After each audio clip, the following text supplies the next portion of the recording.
I recently read an article in which they highlighted an opportunity to volunteer for people that I thought was really interesting. They were looking for people to volunteer to cuddle with babies, like newborn babies, but not just any babies. They were looking for people to cuddle with drug-addicted babies. Since the year 2000, the number of babies who are born addicted to drugs because they were delivered by parents who were addicted to drugs has increased by 383% in the United States. That is substantial. And these babies, who are incredibly vulnerable, have no ability to take care of themselves, have no ability to help themselves. They need to be weaned off the drugs. They need to go through a detox, basically, so that they're no longer addicted to the drugs that are inside their body. And the hospitals have found that one of the things that helps a great deal is very simply having somebody cuddle with the babies and holding them for long periods of time. And so they're looking for volunteers to go to hospitals to do this. And if you're looking to do that, just call your local hospital. They probably have a program that's set up to be able to do that. But they have found that the drug-addicted babies who are held and cuddled for long periods of time, they need less medication and they get out of the hospital a lot sooner than the babies who don't have somebody hugging and cuddling them. They're vulnerable and they need help. This week in our talks together, we're going to be spending some time talking about how Jesus knows that we are vulnerable. Maybe not in exactly the same ways, but in many ways. He really acknowledges that when he uses the comparison to us as sheep and him as our shepherd. Sheep are incredibly vulnerable. It's not really all that flattering that the Bible compares us to sheep. I once saw a video of a sheep that got stuck in a tire swing.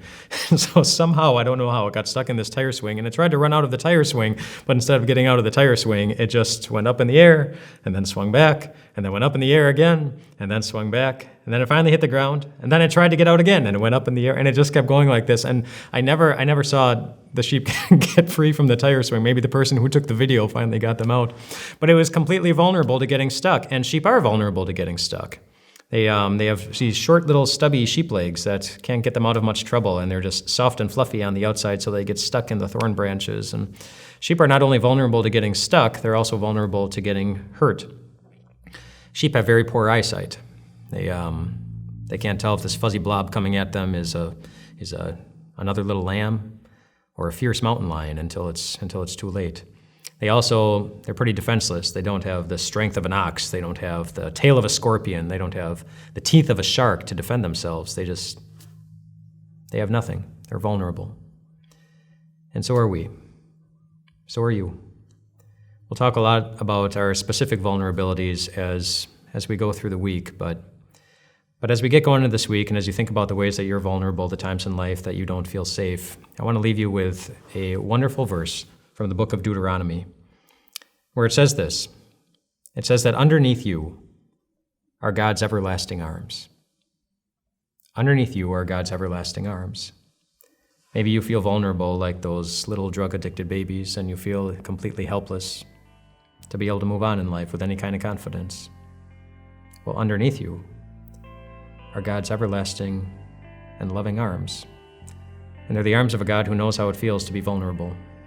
He was vulnerable on a cross. He was vulnerable in human skin. Vulnerable enough that his blood was shed, his skin was pierced. And through all of that, he proved that he's going to love you through everything. Those are the arms we're going to find refuge in this week. I'm glad to be here with you doing just that. One of the blessings of being part of a Christian community, as this group was created to be, is that it's a safe place where we can share our common burdens and also find great encouragement from one another. And so I'm wondering if you might help the other members of the community do that. If you're willing to share where you feel vulnerable right now or where you felt vulnerable in the past, we'd love to be able to hear them, pray for you, encourage you, and also, if there's specific encouragement from Scripture that you've received in the past that's been really, really meaningful as you've dealt with your own vulnerabilities, I'm wondering if you'd be willing to share those too so that others can be encouraged from what you've gone through. We'll see you tomorrow. Hey everyone, Pastor Mike here with Time of Grace. Did you know that our ministry is 100% donor funded? That's a fancy way of saying that we don't receive buckets and buckets of money from the government or from any church or denomination. Instead, our ministry is completely fueled by people just like you. People who listen and watch our videos, people who give generously, and people who allow this message to spread to more and more souls whose lives are then changed. So for all of you who give, thank you so much. And for all of you who haven't given yet, we would love for you to do so. We really need your support. We want to reach people now with the good news of Jesus, which is why we need your help. Thanks for praying about that. Thanks for considering it. And thanks in advance for your support. God bless.